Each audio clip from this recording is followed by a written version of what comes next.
Hoy en Guti Documentales traemos el documental del barco Mary Celeste. Este barco desapareció toda su tripulación sin dejar rastro.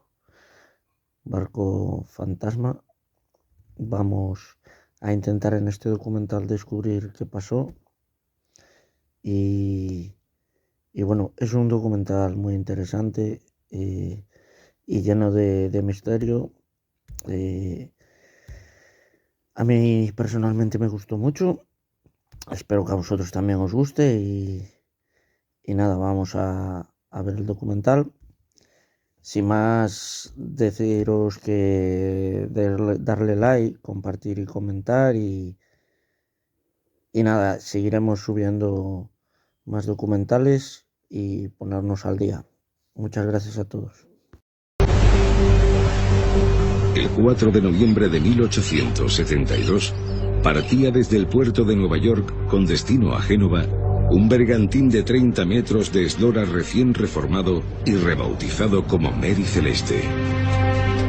A su mando iba el capitán Benjamin Briggs, acompañado por su esposa Sarah y una hija de 2 años, además de 7 tripulantes. Transportaba una carga asegurada de 1.700 barriles de alcohol en sus bodegas.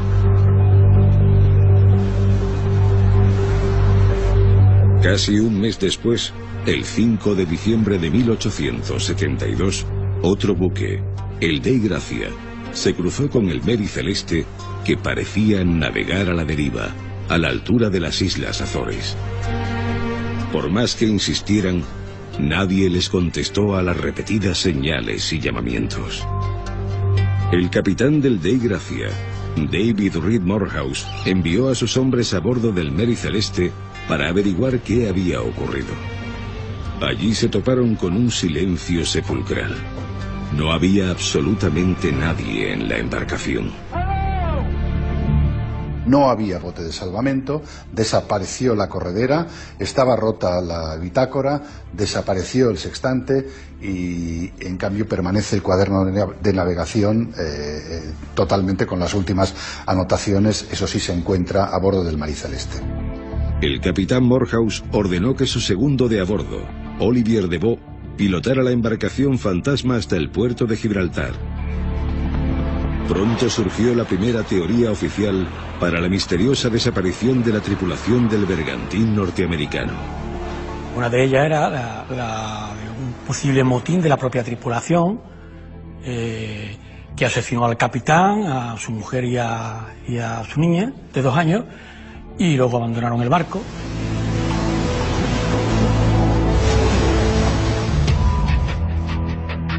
El equipo de Cuarto Milenio acudió a Gibraltar, donde las autoridades británicas autorizaron la consulta y grabación de los legajos del proceso judicial original. Se llevó a cabo en 1873, bajo la vigilancia del procurador de Su Majestad, Sir Frederick Solly Flood.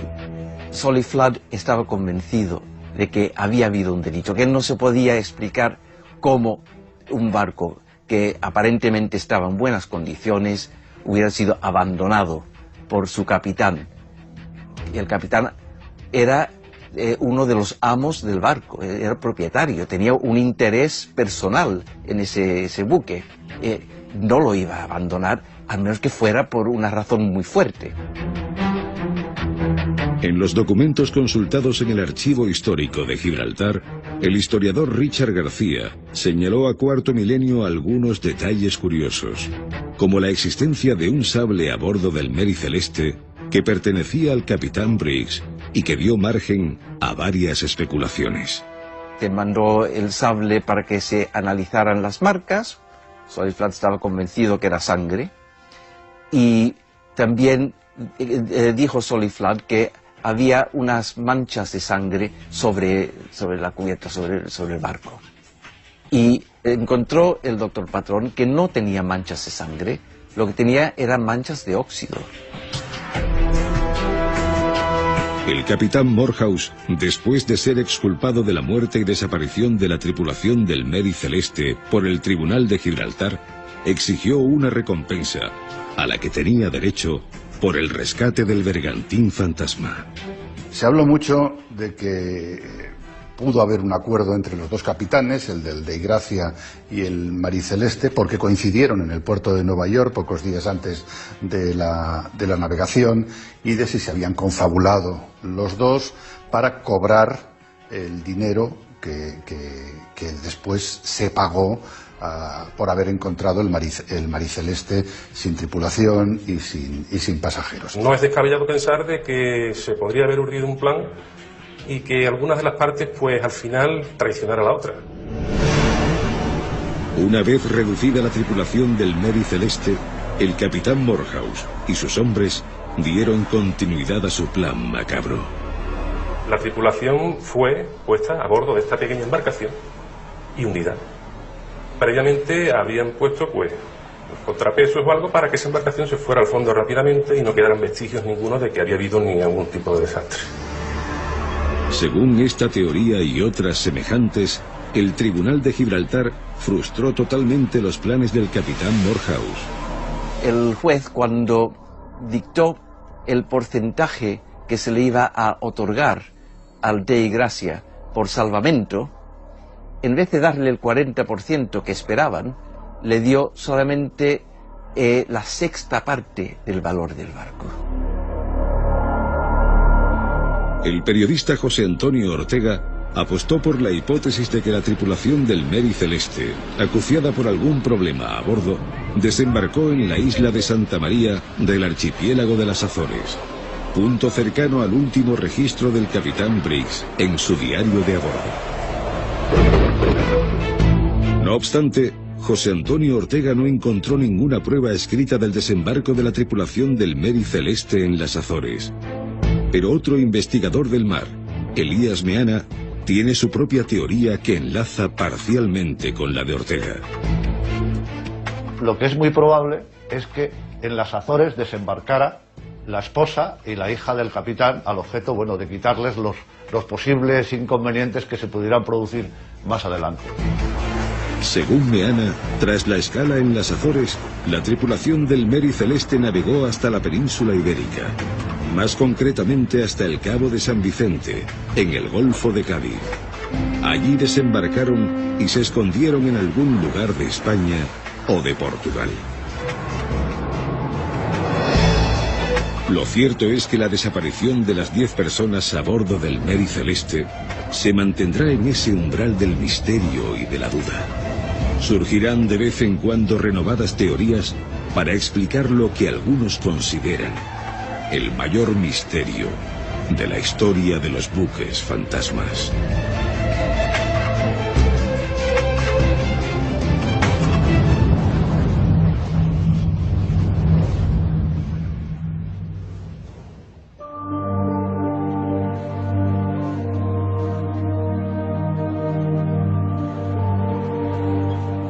Rumbo a toda vela hacia el enigma más mediático de su tiempo, Mariceleste, que yo creo que va a volver a hacernos conectar con esas profundidades de lo inexplorado, del alma humana, de la aventura, de la desaparición súbita. Nos acompaña Francisco García Nobel, que además ocurre una cosa, bueno, él ha demostrado evidentemente en sus libros y también como profesor de tantas generaciones en la televisión, pues que sabe contarlo de una forma excepcional. Yo le agradezco mucho que esté y además las sincronicidades junguianas, ¿no? Él con sus programas, como nosotros, El Domingo es Nuestro, tantas veces reverenciado en la biblioteca, pues resulta que fue también maestro de un montón de personas ilustres, entre ellas nuestro querido compañero Pedro Rodríguez, y realmente nos emociona. Hemos tenido un momento aquí de emoción. A él le hubiese gustado mucho, como le gustaban los misterios, observar, ¿no?, la historia del Mariceleste. Te agradezco una vez más que estés con nosotros, Francisco, y que nos ilustres sobre estos increíbles misterios, compañero. Bienvenido. Muchas gracias. Como recuerdo siempre, encantado de estar aquí. Como recuerdo siempre que me permite el público estas, ¿no?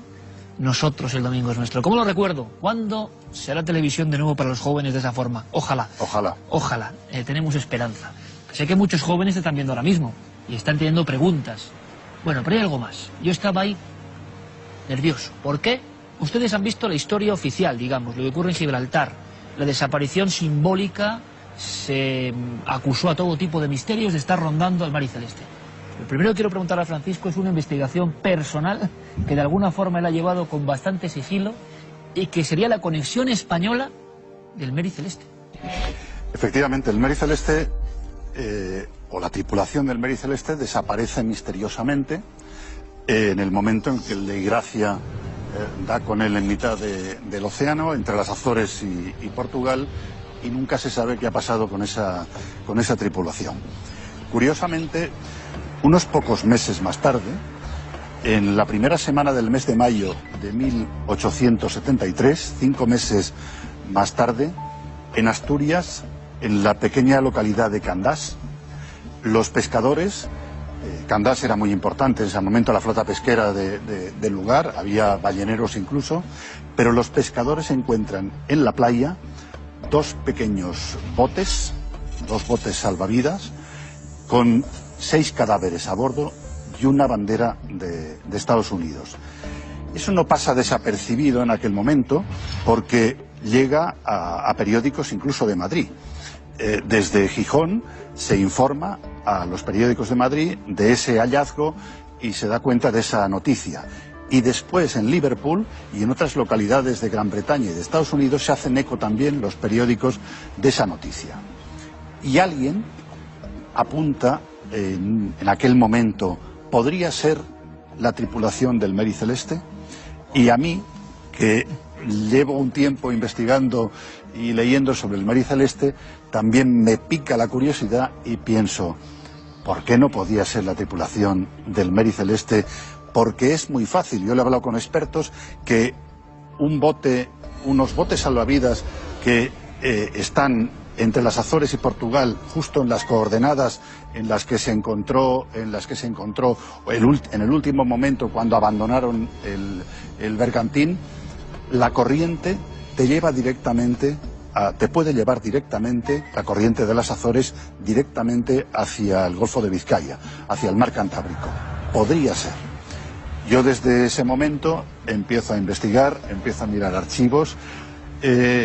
Picas el anzuelo del misterio, ¿no? Y claro, ya quieres saber, claro. Y he visto todos los archivos de la población de Candás, del ayuntamiento, del registro civil, los archivos judiciales, he visto los archivos de la Armada y hasta ahora no he encontrado más que esa noticia de los periódicos. Que luego desaparece como la estela del Mary Celeste, igual. Desaparece totalmente. Pero cuando a mí me dijeron hace nada, muy pocos días, bueno, pues no hemos dado con nada, eso ya no se puede encontrar nada más, yo dije no, muy al contrario. La dificultad esta es lo que me estimula y pienso que a partir de ahora voy a investigar con más ahínco sobre esas 2 balsas, esos 2 botes que se encontraron en Asturias. Y yo estoy seguro, y además como lanzamos ahora, pues de alguna forma una baliza, ¿no? Ajá. Televisiva, yo estoy seguro que puede removerse algo y que puede llegarnos, ¿no? La marea informativa nos puede traer algo, Francisco, y nunca se sabe a partir de esta noche, se sabe. Porque quién sabe, si alguien puede encontrar con ahínco, con pericia detectivesca, un enigma del mar hoy en España, yo creo que es Francisco, y ojalá, mucha suerte porque vendrás a contarlo, claro. Claro que sí, claro que sí. La conexión española. Bueno, interesante y misterioso sí que es. A mí me enganchó mucho este documental y lo vi hasta el final. Hay documentales que te aburren y dejas de verlos, pero este está muy bien. Vamos a seguir viéndolo. Ahí lo dejamos, esos cuerpos, pero claro, todo en torno a este barco es que es misterioso, toda la prueba, todo desaparece. Tú me decías que la gran clave de esta historia, ahora sabremos por qué fue tan mediática mucho antes del Titanic, aunque es menos tripulación evidentemente, pero el misterio, ustedes lo verán siempre asociado a desapariciones insólitas, incluso fenómenos, hasta ovnis se llega a decir. Hablo de lo más esotérico, nunca mejor dicho. Y luego todo tipo de posibilidades naturales nunca bien demostradas. Es que en el juicio que se realiza en torno a la desaparición de este barco hay algo único en la historia.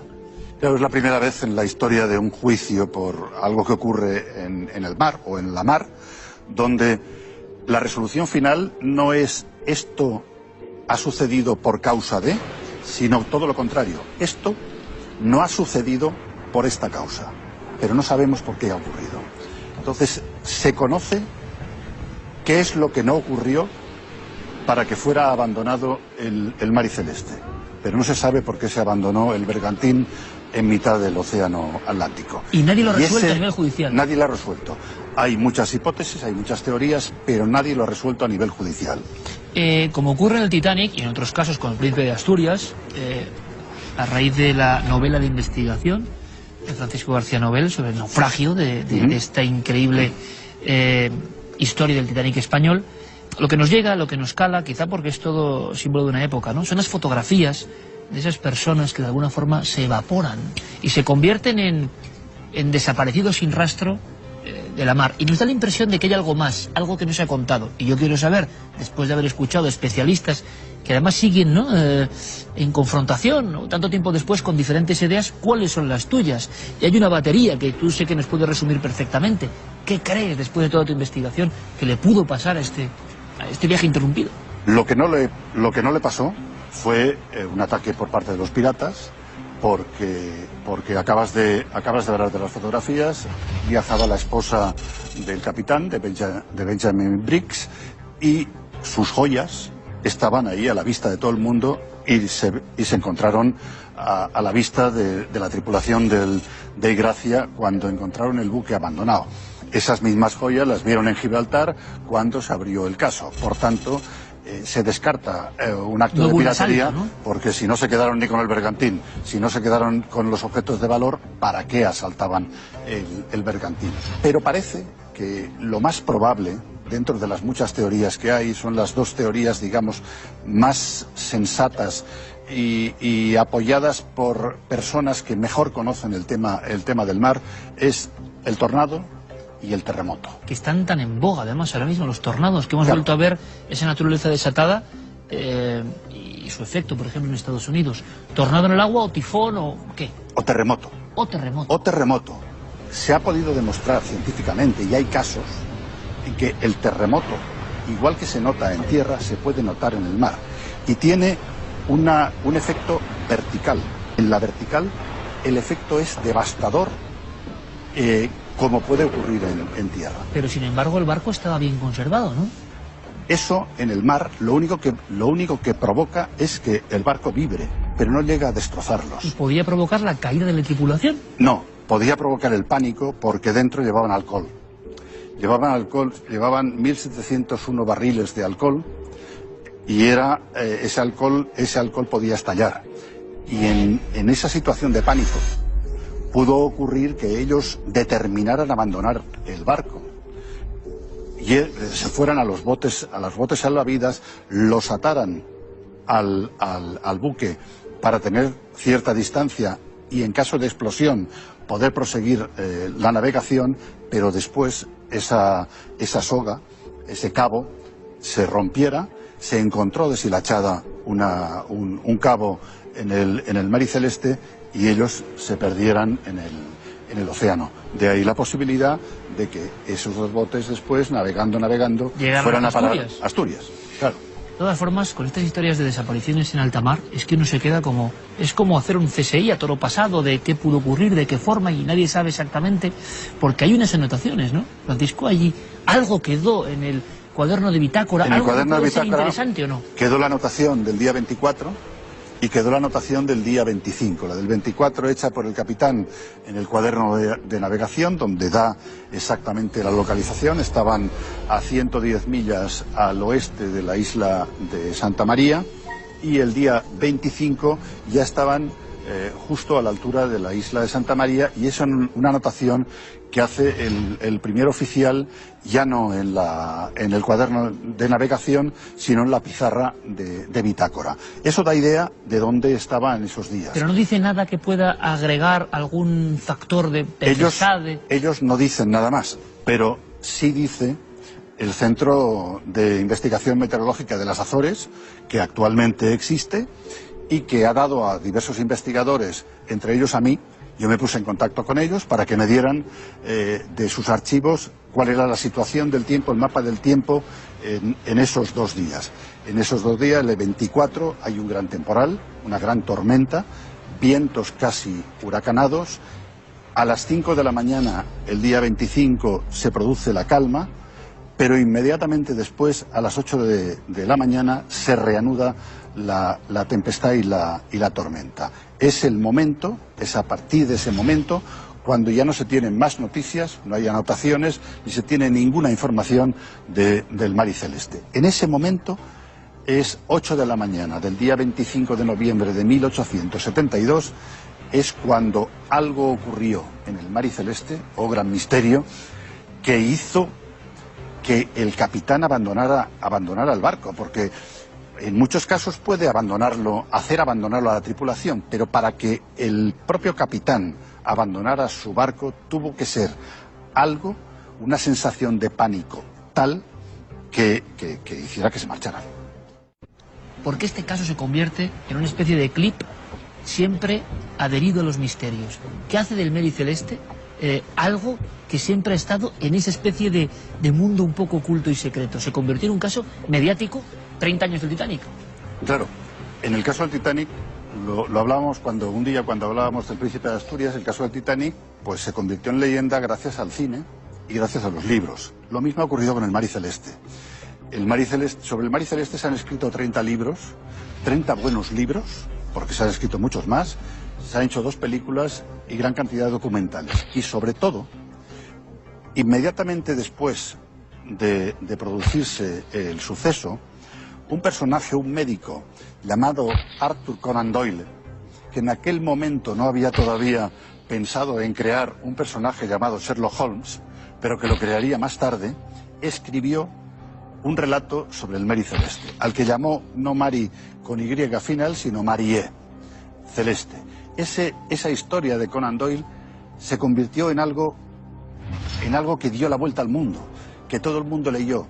Y a partir de ese momento la gente pensó que eso es lo que había ocurrido, lo que Conan Doyle decía en su relato de ficción. Se mezcló ficción con realidad. Se mezcló ficción con realidad, y a partir de ese momento empezó a mezclarse en todas las investigaciones posteriores ficción con realidad, y es lo que ha convertido el hecho en un gran misterio. Porque se ha hablado también incluso de gafes, de maldiciones, de todo tipo de cosas, como ocurre con estos casos. Se ha hablado también de un calamar gigante, se ha hablado de una ballena que simplemente salió para respirar y en el momento de respirar lanzó a todo el mundo al mar, etcétera.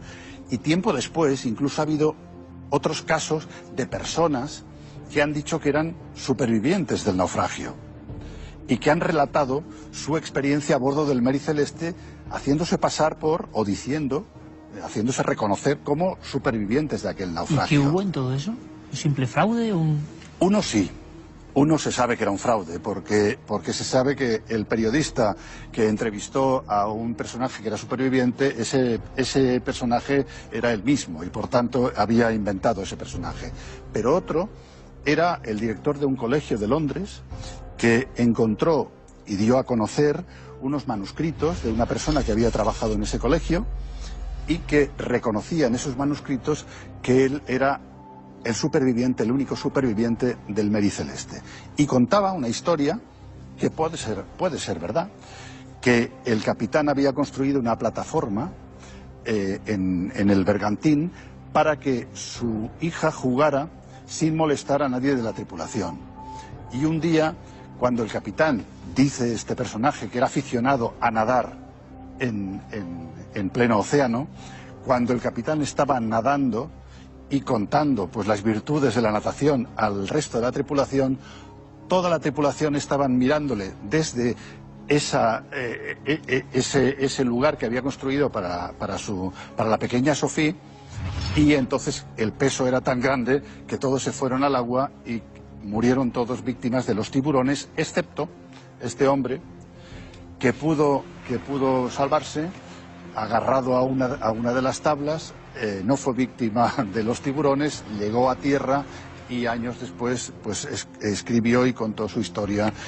Ten en cuenta que es una historia, mucha gente en esas fantasías, para mucha gente es fantasía, pura fantasía, y dicen que todo esto no tiene nada que ver con el rigor de lo que ocurre en el mar. Pero el New York Times le dedicó una página completa, una página entera del periódico New York Times, a la declaración de este hombre. Es más, hay películas bastante más recientes que hablan del típico accidente, que la tripulación cae, que no puede volver a subir y que todos perecen a base de mordiscos de los tiburones. ¿Qué pasó en el Mary Celeste? ¿Algún día lo sabremos? A mí me parece que es apasionante que sea un misterio. O sea, a mí me parece que por mucho que haya que buscar en el rigor de los estudiosos de los temas del mar, está muy bien. Está muy bien que queramos soñar y que queramos pensar en que detrás de todo esto hay algo misterioso y que debemos encontrar cuál es ese misterio. Y sobre todo, Francisco, porque el mar nos sigue arrojando sorpresas, criaturas desconocidas siguen existiendo, fenómenos de la naturaleza poco conocidos siguen produciéndose a todos los niveles y quizá algún día sepamos, o quizá no, y quizás sea mejor así, lo que ocurrió con el símbolo, ¿no?, de tantas tripulaciones, tantas, tú lo sabes bien, perdidas sin rastro. Hay que hablar un día de ese mar, donde hay un cementerio auténtico de historias. El Sargazos, claro, el mar de los Sargazos. Y yo me preguntaba, ¿por qué nos atraen las historias trágicas pero humanas? Porque son reflejo también de la humanidad y su lucha con la naturaleza y su dominio de la naturaleza. ¿Por qué no se atraen? Bueno, pues habrá ocurrido igual en nuestros espectadores, ¿no? Estábamos escuchando como quien escucha los viejos cuentos, pero quizás realidades, que rebotan en nuestro inconsciente colectivo hace milenios, ¿no? Desde que la raza humana intentó dominar ese inmenso y profundo mar. Yo lo que estoy esperando, sé que ustedes también, ojalá esto llegue a buen puerto, es la investigación de Francisco García Nobel, porque le conozco un poco ya y sé que se va a poner a fondo y va a intentar sacar todos los datos. Esos cadáveres llegaron en unos botes, llegaron a Asturias, hay que descubrir ese misterio y lo contaremos aquí, Francisco. Muchísimas gracias por tu visita, gracias compañero, y hasta la próxima, ¿eh? Hasta la próxima. Muchas gracias. En fin. Y hasta aquí el documental. No olvidar darle like, compartir y suscribiros.